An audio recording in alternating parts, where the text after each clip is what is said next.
క్రీడా mega DSC 2025 notification విడుదలకు సంబంధించి రాష్ట్ర క్రీడా శాఖ మంత్రి మండిపల్లి రాంప్రసాద్ రెడ్డి ఇందిరాగాంధీ మున్సిపల్ స్టేడియంలో శాప్ ప్రధాన కార్యాలయంలోని శాప్ కన్వర్జేషన్ ఏర్పాటు చేశారు.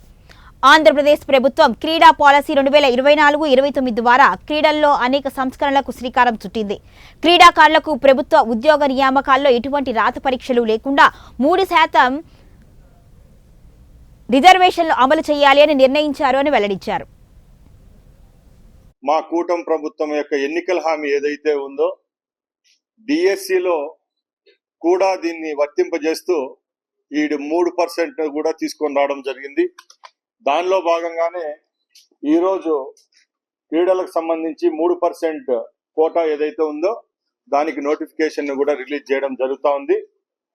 దీనికి మా తరపున పూర్తిగా రాష్ట్రంలో ఉన్న క్రీడాకారుల తరపున ఈ ప్రభుత్వాన్ని ఏలుతున్న గౌరవ ముఖ్యమంత్రి చంద్రబాబు నాయుడు గారికి, అలాగే ప్రభుత్వ పెద్దలందరికీ పత్రికా ముఖంగా అలాగే మీడియా ముఖంగా ధన్యవాదాలు తెలియజేసుకుంటున్నా.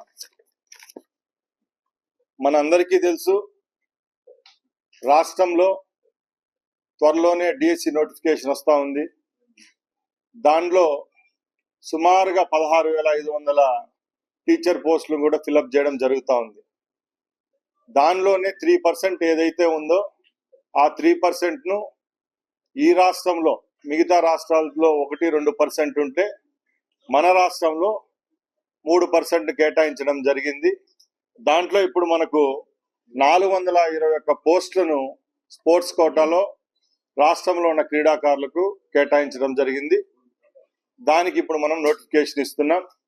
దీన్ని పారదర్శకంగా గత ప్రభుత్వాలు ఎక్కడా చేయని విధంగా నిష్పక్షపాతంగా ఈ రాష్ట్రంలో ఉన్న క్రీడాకారులకు అందించే విధంగా ఇప్పుడు మేము ముందుకు తీసుకొని వెళ్తున్నాం.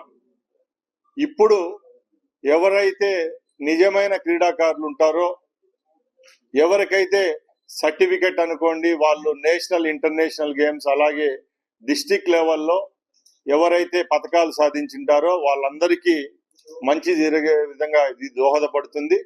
దానిలో భాగంగానే ఈ రోజు ఈ నోటిఫికేషన్ ఇస్తున్నాం. ఇదేం లేదండి, ఇది నోటిఫికేషన్లు డేట్ కూడా